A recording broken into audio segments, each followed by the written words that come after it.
Nuevo, mi nombre es Rafael Muñoz Márquez, profesor del Colegio de Postgraduados Campus Córdoba.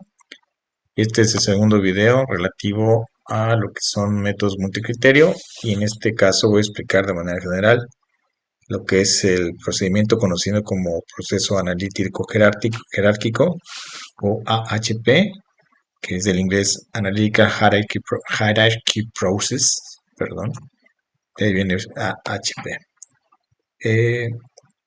Este método en realidad fue desarrollado por un matemático, Thomas Sati, ¿no? Él, como mencioné en el video previo a este, se preocupó por cómo llegar a, digamos, tener un método robusto, matemáticamente robusto, para respaldar un sistema de toma de decisiones. Y bueno, llegó a plantear en libros que son matemáticamente muy extensos y muy densos desde el punto de vista pues matemático, que no es de fácil lectura para los que no somos matemáticos, pero bueno, no es necesario adentrarse demasiado a ello, solamente lo menciono porque afortunadamente se han desarrollado algunos, digamos, procesos más expeditos, sobre todo con la utilización, por ejemplo, de recursos como Excel, que nos facilita algunas operaciones y de hecho ya hay algunos formatos ya desarrollados con base en álgebra matricial, por ejemplo, ¿no? Entonces, aquí solamente voy a explicar algunas generalidades y en un video posterior voy a hacer un ejemplo específico de cómo usar el Excel en particular para algún ejercicio de AHP, ¿no? El que es proceso analítico jerárquico. Para este método se parte el interés que pueda tener un decisor en seleccionar una alternativa más interesante entre un conjunto de alternativas. Es decir, yo tengo varias opciones y necesito escoger la mejor. Para ello, pues tengo que generar una serie de criterios y demás que ahorita voy a comentar. Y dichos criterios son definidos en su momento para ayudar y determinar selección. Y esos criterios tienen que ver con las características que puedan hacer más deseable una alternativa sobre otra. En este esquema que ya había presentado en otro video un esquema parecido a este es el proceso, digamos, ¿no? Tenemos aquí abajo 4 alternativas y se trata de escoger la mejor. En este ejemplo tenemos 5 criterios numerados, el 1 al 5. Y entonces lo que tenemos que pues determinar es cuáles son los criterios, definir esos criterios y después de un proceso de comparación pareada eh, de cada una de las alternativas, los criterios, etcétera, se llegan a valores de ponderación que nos ayudan finalmente a saber cuál es el peso, digamos, de cada una de las alternativas, siendo evidentemente la que tiene un peso mayor o un porcentaje mayor de ponderación, la mejor en base a los criterios que establecemos para esta evaluación o esta decisión. Una vez que se conocen estas alternativas y definidos los criterios, se procede a ordenar y ponderar los diferentes intereses de cada uno de los criterios de la selección de alternativas. Como decía hace un momento, el procedimiento seguido de una comparación por pares que se cuantifican o se califican por una escala fundamental, que así se denomina, propuesta por Sati, el matemático en cuestión. Eh, Decía yo que son comparaciones pareadas a través de una matriz que genera lo que se llama un vector propio en donde nos calcula la ponderación de cada uno de los criterios. ¿Por qué comparación pareada? Según Sati, el cerebro humano es muy bueno para comparar pares. Es decir, es muy difícil para nosotros, según lo que él plantea, que comparemos 10 cosas con 10 cosas, por ejemplo, o 1000 cosas con 100 cosas o algo así. Entonces él plantea que es más fácil, y creo que estoy de acuerdo, en comparar una opción A con una opción B y la otra es una opción B con una opción C y así, ¿no? Entonces, en eso se basa que esto que se llama él es que comparación pareada, y que es calificada por esta escala fundamental que comentamos, ¿no? La escala fundamental es esta, que va en lo general del 1, 3, 5, 7 y 9, ¿verdad? Y bueno, y valores intermedios como está indicado en verde. Y digamos, yo tengo una cuestión, un elemento A que voy a comparar con un elemento B, y yo le doy el peso, digamos, que yo creo que tiene uno sobre otro. Y por ejemplo aquí, en la escala numérica de 1, si para mí el elemento A es igualmente importante o preferido que el elemento B, yo le pongo 1. Si, por ejemplo, yo pienso que es moderadamente preferida, como está aquí planteado, yo le doy el 3. Si la A es moderadamente preferida que la B, le pongo 3. Ahora, si la B es moderadamente preferida que la A, le pongo 1 sobre 3, porque es la inversa. No sé si sea claro. Y repito, si la A es moderadamente preferida sobre B, sería valor 3, pero si B es preferida sobre A, sería 1 sobre 3. Es decir, 3 se le da a la opción, en este caso, que es favorecida, digamos, de manera moderada, o preferida de manera moderada, de acuerdo a esta escala. Y así como esto, pues si vemos que el elemento A es fuertemente preferido que el elemento B, le damos 5. O si al contrario, si el elemento B es fuertemente preferido que el elemento A, entonces sería un quinto. Igual con el 7. Si el 7 consideramos que el elemento A tiene una preferencia muy fuerte con respecto del B, entonces sería 7. Si el B es muy fuertemente preferido, o preferencia muy fuerte, sería un séptimo. Y la última, que es 9, ¿no? Que es extremadamente preferida, por ejemplo, A otra vez sobre B, sería 9. O si es B sobre A, si B es más importante que A, sería un noveno.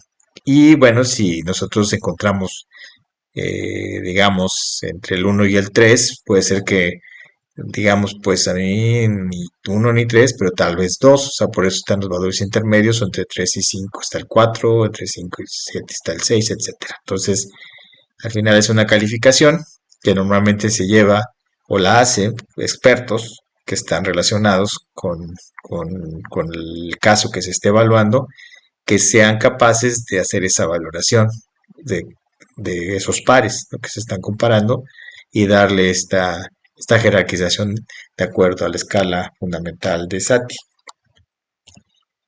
Conocida la ponderación de los criterios con base en esta escala de Satie, se ponderan, se procede a ponderar diferentes alternativas en función de cada criterio. Ahorita voy a ser más claro en eso, espero. Y se tendrán matrices, un número n de matrices, que son de rango n, que es el número de criterios, y por L, que es el número, digamos, de alternativas, ¿no? Y de cada una de estas matrices se genera su vector propio, que indicará la ponderación, como había dicho, de las diferentes alternativas en función de cada criterio. Se obtienen dos matrices, una n por L con la ponderación de criterios siendo n el número de criterios, y la otra matriz m por n de las ponderaciones de alternativas para cada criterio, siendo m el número de alternativas. Y el producto de la segunda matriz por la primera, o sea, una multiplicación de matrices, resulta una matriz m por L, que indica la ponderación de las alternativas en función de todos los criterios, y el peso o importancia de estos, y por lo tanto nos indica qué alternativa es la más interesante. Estamos hablando, como ya dije hace un momento, de matrices. Entonces, involucra álgebra matricial, insisto, pero afortunadamente la herramienta Excel, por pensar en la más accesible, ya maneja este cálculo de matrices, ¿no? Hay algunas cosas que hay que considerar, como es el rango y, digamos, el tamaño de la matriz, para poder, a través de un procedimiento que describiré en otro video, generar estos productos de matrices, ¿no? Recordando pues un poco la escala fundamental de Satie, cuando se hace esta comparación pareada o de pares. Es lo que mencioné hace un momento, pero repetimos para que quede un poco más claro. Si dos elementos son iguales con respecto a un criterio, la ponderación es 1. Si un elemento es moderadamente mejor que otro, la cuantificación o la ponderación es 3. Si un elemento es fuertemente más importante o mejor que el otro, la ponderación es 5. Si un elemento es mucho más fuerte o mucho más importante en términos pues, de importancia, evidentemente, que el otro, la ponderación es 7. Y si un elemento es extremadamente más importante, su ponderación es 9. Y mencionamos que puede haber valores intermedios, por ejemplo, el 1 y el 3, pues el 2, o etcétera, ¿no? Entonces dependerá, insisto, pues de la valoración o de la ponderación que le dé cada experto a cada uno de estos elementos, a esta calificación pareada, ¿no? Eh, el método que calculó, que propuso Saty, eh, genera algo que se llama ratio de consistencia. Este ratio, bueno, este término ratio es una traducción española, de español de España, y entonces por eso manejan ratio, ¿no? O sea, no es una proporción, sino manejan ratio de consistencia. Y es un cálculo también matemático que ya lo tenemos, o ya existe, digamos, también ya establecido el método en las mismas hojas de cálculo, que nos permite en función del rango de la matriz, es decir, si es una 3x3 o 4x4 o 5x5 o mayor, nos dice un ratio de consistencia, que en el caso, como está aquí descrito, si el rango de la matriz es 3, el ratio de consistencia debe ser menor al 5%, si es 4 es menor al 9%, y si es 5 o mayor el rango, debe ser el ratio de consistencia menor al 10%. ¿Qué quiere decir esto?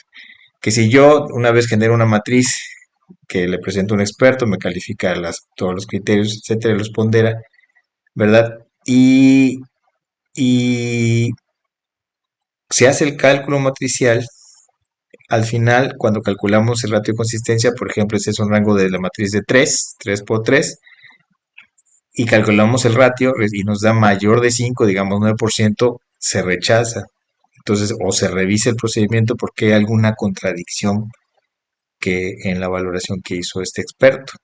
Entonces, si eso se detecta, se tiene que regresar con los expertos a que revisen sus criterios, de manera que hasta donde de manera que se encuentre, pues, donde hay esas irregularidades, vamos a decir, al punto que se llega a tener un ratio de consistencia de acuerdo a esta tabla, menor a esos porcentajes de acuerdo al rango.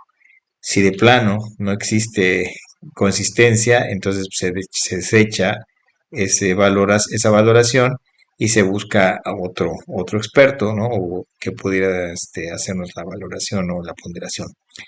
Entonces, digamos, este método involucra la participación de expertos para esa evaluación, decía yo hace rato y lo reitero, para poder hacer esta calificación y que sea consistente. Pero insisto, este método, además, no solo el tema de la generación de las matrices como tal y las ponderaciones 1, 3, 5, 7, 9 o un tercio, etcétera, como lo expliqué, sino aparte nos genera o nos permite calcular la consistencia y pues aceptar o rechazar esa valoración y revisarla, ¿no?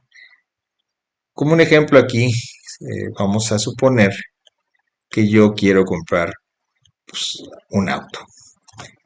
Y bueno, hago una revisión en el mercado y veo que bueno, hay mucha oferta de determinados autos, ¿verdad? Y yo establezco criterios, ¿no? Por ejemplo, aquí digo, con criterio A, pues puede ser el precio, de acuerdo ¿cómo se llama? A mi presupuesto, ¿verdad? Otro criterio podría ser, que aquí está criterio B, la reputación de la marca, o un criterio C, que sería el rendimiento, o un criterio D, que podría ser los accesorios que traigan los coches. Tenemos 4 autos que ofrecen el mercado y entonces tenemos que decir cuál es el mejor en función de esos criterios que para mí son importantes. Repito, el precio, la reputación de la marca, el rendimiento y los accesorios. Podrían ser otros, pero digamos para este ejemplo yo planteo esto porque hoy yo tengo, insisto, un presupuesto, me interesa que sea una marca reconocida, me interesa que dé un buen rendimiento en la carretera o en el camino, y además me gusta que tenga accesorios, ¿no? ¿Qué tipo de accesorios? Entonces, bueno, y tengo 4 opciones. Entonces, lo que vamos a hacer es precisamente hacer esta comparación pareada, que ahorita voy a explicar, con respecto de estos criterios para seleccionar cuál es el mejor auto. Aquí tenemos el ejemplo de una matriz que aquí estamos ponderando los criterios, ¿no? ¿Cuáles serán los criterios? Repetimos, voy a regresar aquí, el precio, la reputación de la marca, el rendimiento de accesorios, que es A, B, es criterio A, criterio B, criterio C, criterio D. Y aquí lo que hacemos es que ponderamos esos criterios entre todos ellos. Es decir, bueno, aquí la diagonal principal, como en toda matriz, es 1, ¿no? Es porque es A con respecto de A es 1, B con respecto de B es 1, C con respecto de C es 1 y D con respecto de D es 1, ¿no? Pero ahí donde están los cuadros en blanco, precisamente, por ejemplo, A con respecto de B, así A, aquí lo voy a señalar con respecto de B, es 5. O sea, 5 quiere decir que A es 5, bueno, es más importante que B. A también es más importante que C. A es fuertemente más importante que D, en este caso. En el caso de B es igual, tiene la misma importancia que C. B es un poco más importante que D. Y C es en ese mismo grado importante con respecto de D. Repito, estamos en este momento comparando precio con precio, precio con reputación de la marca, etcétera, que son los criterios que habíamos establecido. Aquí, en esta hoja de cálculo, ya tenemos calculado el ratio de consistencia. Como ven, después de estos valores que están aquí expresados, el ratio de consistencia me da menor a, bueno, 2.77%, que es menor al 9%, porque esta matriz es de 4x4. Entonces, de acuerdo al cuadro, voy a regresar, ¿no? 4x4, que sería este cuadro, debe ser menor la consistencia a 9% si el rango de la matriz es 4, ¿no? En este caso, nuestra matriz que estamos calculando nos dio un ratio de consistencia de 2.77 que es menor a 9, o sea, sí cumple, entonces es consistente. Y aquí tenemos ya el vector propio que calculamos con álgebra matricial, perdón, y que ya está programada la hoja de cálculo en este caso para hacerlo. Y nos genera el vector propio que no es más que la ponderación de los criterios entre ellos mismos. De manera que, por ejemplo, aquí, el criterio A tiene importancia del 63%, o sea, 0.63, y el criterio B es 15% importante, el D tiene una importancia de 6.24 y el B, perdón, 15%. Entonces aquí nosotros después de hacer todo el análisis resulta que el criterio A, o sea, el precio es más importante, por ejemplo, ¿no? Luego la reputación de la marca y el rendimiento es igual y los accesorios pues, es lo menos importante, por ejemplo. Si lo sumamos es el 1 y multiplicamos esto por 100, pues nos generan porcentajes. Entonces ya resolvimos la primera, ponderamos los criterios. Luego, quedarían así, esos valores que es el vector propio son estos que están aquí, el criterio A 60.63, B 15, igual que el C, y 0.0624 el criterio D, ¿no? Tenemos los 4 autos, y ahora lo que vamos a hacer es que, ya que ponemos los criterios, empezamos a comparar los escenarios, perdón, los autos aquí, escenarios que puso, pero son los autos con respecto a cada criterio. ¿Qué quiere decir? Por ejemplo, yo tengo los 4 autos aquí y voy a comparar el auto 1 con respecto al precio, el auto 2 con respecto al precio, el auto 3 con respecto al precio, el auto 4 con respecto al precio, en este caso, como está aquí, perdón, y luego tendría que hacer el auto 1 con respecto a la reputación, el auto 2 con respecto a lo mismo, el auto 3, el auto 4, luego el auto 1 con respecto al rendimiento, el 2, el 3 y el 4, y luego con el criterio de el auto 1 con accesorios, auto 2, etcétera, etcétera, de manera que yo hago comparar esos autos con respecto a cada criterio. Aquí tenemos, aquí en este caso serían 4 matrices, ¿verdad? Consistencia y vector propio, que de la matriz de comparación pareada de 4 autos con respecto al criterio 1. Entonces yo tengo los 4 autos y yo digo, bueno, el auto A con respecto al auto B es importante en precio, en este caso, que es la primera. Aquí es un cuarto, fíjense, aquí es inverso, aquí es más importante B sobre A. A es más importante que C sobre 4 y en este caso D es más importante que A, por eso es un sexto, ¿no? Otra vez, esta es una matriz de rango 4, nos da un ratio de consistencia de 8.07, que es menor al 9, entonces es válida, y resulta que pues el vector propio nos indica que el 53%, el caso D, el criterio D, el auto D, perdón, es mejor con respecto del criterio 1. Igual en este caso, pero ahora con el siguiente criterio, que era la reputación de la marca, resulta que el auto A o el primer auto es más importante que los demás. Luego con el criterio 3, que era el rendimiento, resulta que el auto C es mejor que los otros autos. Y con respecto a los accesorios, me da que también el auto C es más importante que los otros, ¿no? Entonces aquí tenemos el esquema ya con todas las ponderaciones y todos los valores que nos dieron las matrices, ¿no? Aquí están la, los, eh, los resultados que nos dieron la primera evaluación. Y luego aquí están los que acabamos de calcular, donde cada auto se ven sus porcentajes y sus resultados de las ponderaciones. Y aquí los tenemos tabulados, ¿no? Son los mismos valores que están aquí, solamente que en una tabla, el auto 1 y sus ponderaciones y demás, ¿no? Aquí están cada una. Y tenemos la ponderación de los criterios, que es la primera que obtuvimos y que corresponde a estos valores de este renglón, ¿no? Lo que hacemos es que hacemos una multiplicación de matrices. Esta es una matriz, ¿verdad? Y esta es la ponderación de los criterios. Regreso. Esta es esta matriz y esta es otra matriz, ¿no? Entonces hacemos una multiplicación de matrices y ese producto de matrices nos genera este resultado, que es el que estamos buscando al final. Este vector nos indica que el mejor auto en función de los 4 criterios y la importancia relativa de cada criterio es el auto 4, porque punto 43, esto lo podemos multiplicar por, bueno, si sumamos todos estos 4 nos debe dar 100%, ¿no? Entonces si multiplicamos por 100 cada uno de los renglones, en este caso el 14%, 26%, 15% y 43%. Entonces ya está el resultado, nos dice el vector que es producto de matrices, nos indica que el mejor auto en función de los 4 criterios y la importancia relativa de cada criterio es el auto 4, que tiene una ponderación de 43.31%.